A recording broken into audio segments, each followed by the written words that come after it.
As soon as the camera starts rolling, Robbin Williams is switched on. He can't help but break into a rapid fire of hilarious character voices going off on all kinds of outrageous tangents. It's all just part of his comic brilliance. Take it away, Robbin. We're rolling. Thank you, people. Thanks to our DJ, our lines are open. We're here with people from Australia. Good day and welcome. Thanks. Rolling. Good luck. Thank you. Thank you.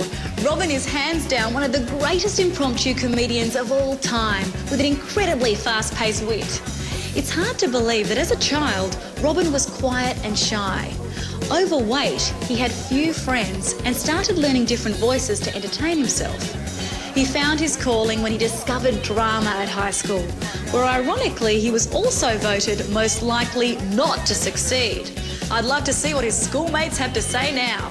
He went on to study at the prestigious Juilliard School of Performing Arts, and in 1973 only 2 students were accepted into the school's advanced program, Robbin and Christopher Reeve. The pair developed a close, lifelong friendship.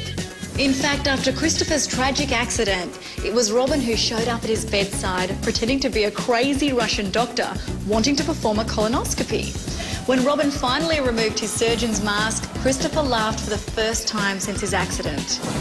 From stage to TV, Robbin went from stand-up routines on the comedy club circuit to landing a guest role on Happy Days as the alien Mork. With his high nasal voice and physical comedy, his character made such an impact that it led to his own spin-off TV sitcom, Mork and Mindy, which was a hit running from 1978 to 82, making Robbin an overnight sensation. He often ignored the script and had lived so well that the producers gave up trying to make him stick to it and deliberately left big gaps where he could get creative and improvise. Mesmerising to watch, creative and quick on his feet, this masterful skill has meant Robbin is admired as one of the all-time greats when it comes to improvisation. In fact, in his breakout role as Adrian Cronauer in 1987's Good Morning Vietnam, he actually ad-libbed all the radio broadcasts. How clever is that? And in Licensed to Wed, he was at it again. Did you stick to the script or were you able to... I stick to it most of the time and sometimes go off. We had times when you could play, riff. It's an old jazz word. I riffed. But it was... they were comfortable with it because we had people who could riff back. We know he plays the funny guy brilliantly for the camera, but what is the real Robbin Williams like? At home, am I always on? No. Am I sometimes on for the kids? Yeah. Am I an asshole at home? Occasionally, because I'm a human being. Occasionally, you know, early in the morning, I'm not the funniest person, you know. Wake up! Get away! You know, Daddy's not getting up today. Robbin has been married twice. First back in 1978 to Valerie Veladis, but after his alleged affair with a cocktail waitress broke, they divorced. He later married their son's nanny, Marsha Garces, in 1989. Then in 2008, 19 years and 2 children later, they divorced, Robbin saying he will never marry again. Yet despite the ups and downs, his family is extremely important and central to his life. You try and bring them along on everything possible. And it's hard because it's a little bit like, you know, a small rock and roll show. You know, you end up feeling like a roadie. Where's the crib go, ma'am? So you have to set up, you know, a lifestyle that you bring as, you know, everyone along, because without them you feel lost. Like many comedians, his colourful past reveals a darker side. During the late 1970s and early 1980s, Robbin had a serious cocaine habit.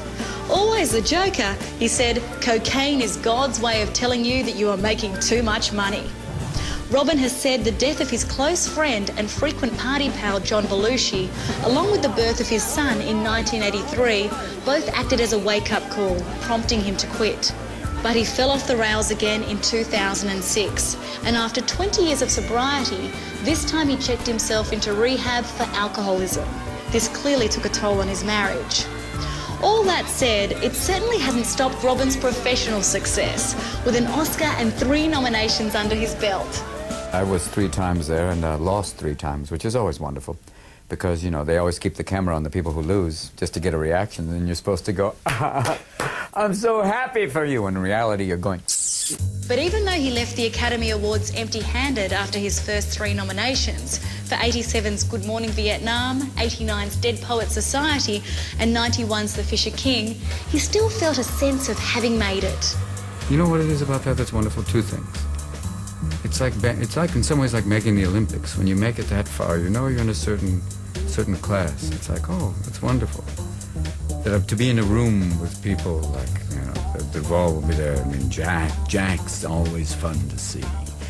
And, you know, Dustin and all these different people. And the fact I know them by their first name. Right.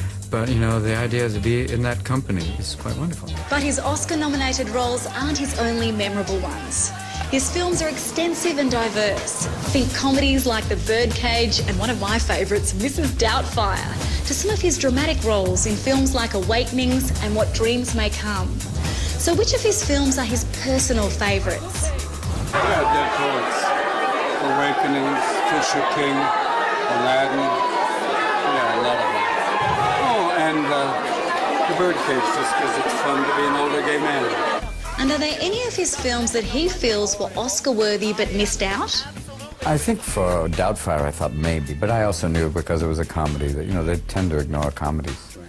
You know, even though that, like, you know, years later, it's like Chaplin and Keaton, you know, and Peter Sellers.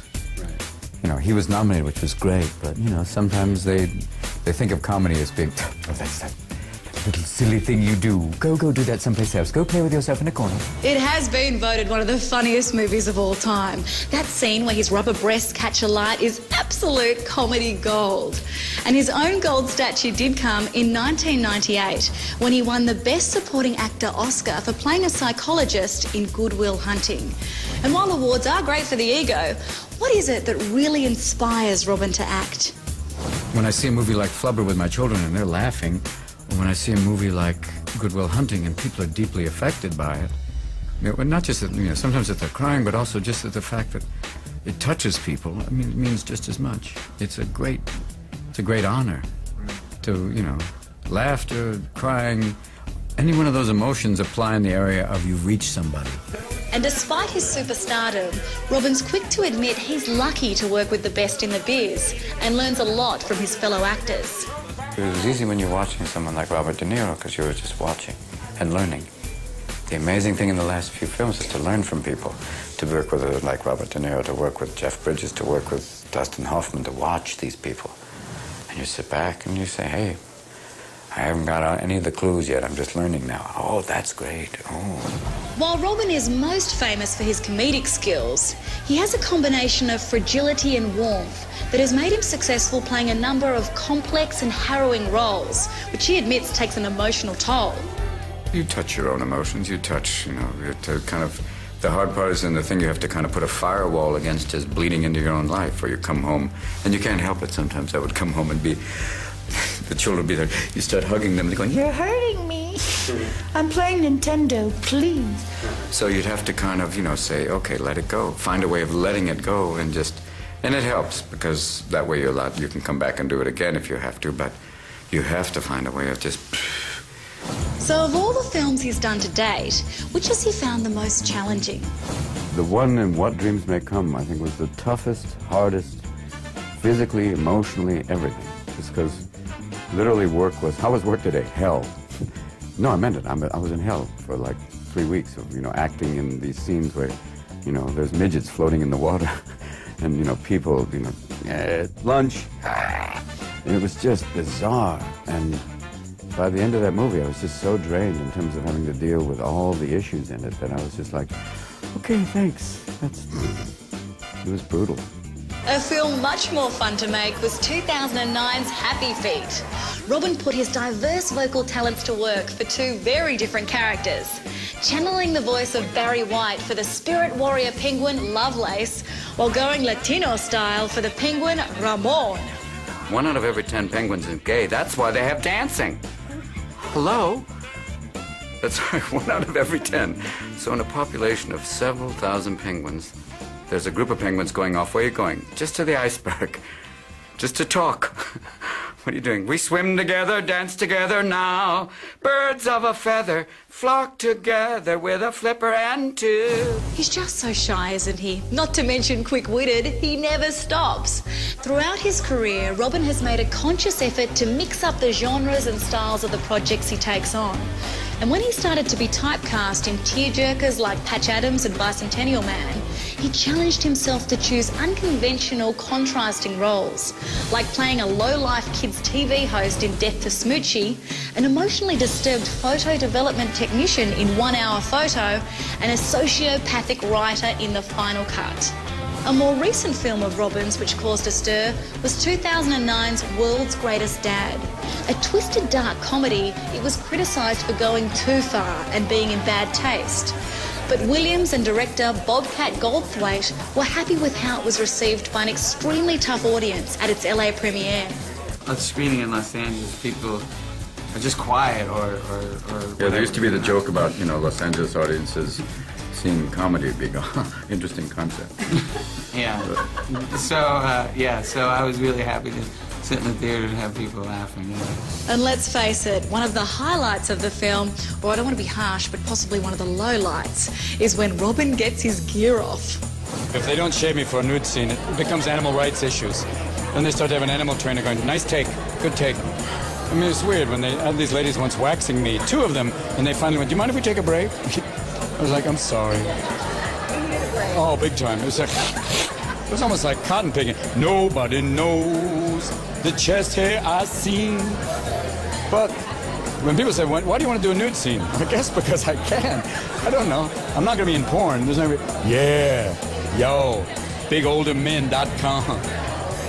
What are you? More than a bear. A walrus. Yeah.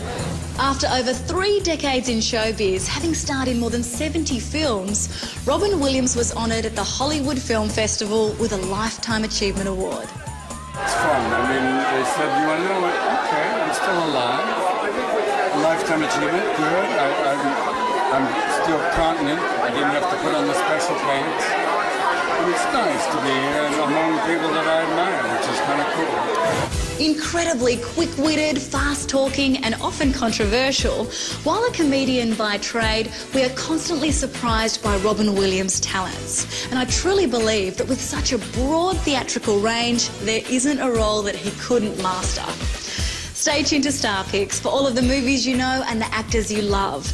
Broadcasting glorious high definition with 5.1 surround sound where available.